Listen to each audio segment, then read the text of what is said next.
She was inexperienced, didn't know her way around the newsroom very well, didn't know any of the equipment, and was unsure of how to write a broadcast quality story. Good afternoon. It's 47 degrees in Carbondale, 39 in Mount Vernon, and 37 in Olney at 4:32. Mostly cloudy to start tonight, then a gradual clearing, the low 19. Tomorrow, sunny, not as windy, with a high of 38. A national outdoor retailer is coming to Marion. Gander Mountain announced it'll build a store near Rent One Park with an expected opening in the spring of 2015.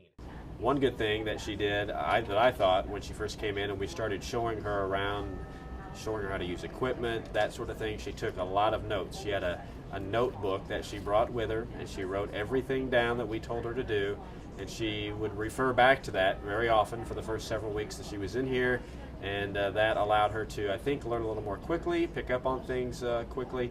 The fact that she had it written down step by step and could follow those, and then she got to the point after a few weeks where she didn't need the notebook anymore. She had it memorized in her mind, and now she doesn't need any of that type of help now. When Kendria first started too, which we also like, she asked a lot of questions. Nothing really happening today. What about the Springfield school officials?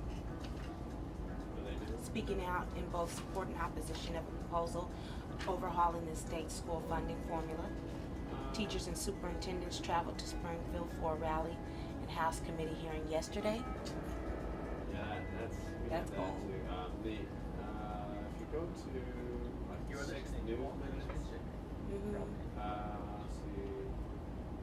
that last story, that's new that Tom Cross has conceded the state treasurer's race to Mike Frericks. That's just in the last couple of hours. What about that fracking story I did last week? What about the judge that heard arguments Tuesday? Yeah, she hasn't ruled yet. She won't rule likely until Friday on that. So just follow up on that on Friday morning?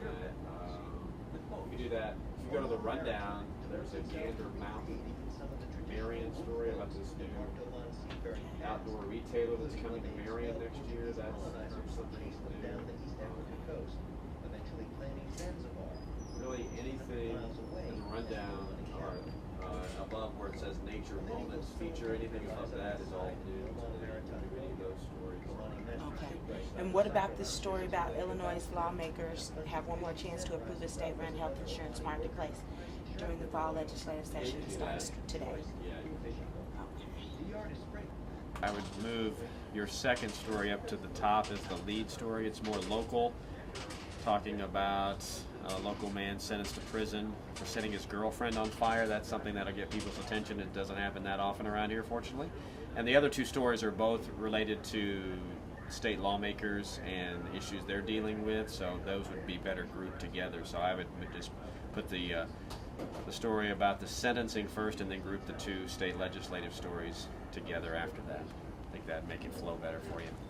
Anytime she was unsure of something, she asked us to make sure that she was doing it right, and we appreciate that because we'd rather have somebody ask us how to do it before they start doing something wrong than the other way around. So we appreciated her curiosity about everything that goes on in the newsroom, and I think that also allowed her to pick up on things very quickly. She, to the point now where almost 2 years later, LaKendria is a paid staff member for WSIU Radio. She goes out and covers stories that any of us as professional staff would cover on a regular basis.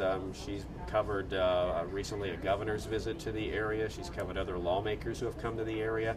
So we give her responsibilities that we would give any of our other professional staff members, which is quite a compliment to her and the quickness with which she has learned the various aspects of this business.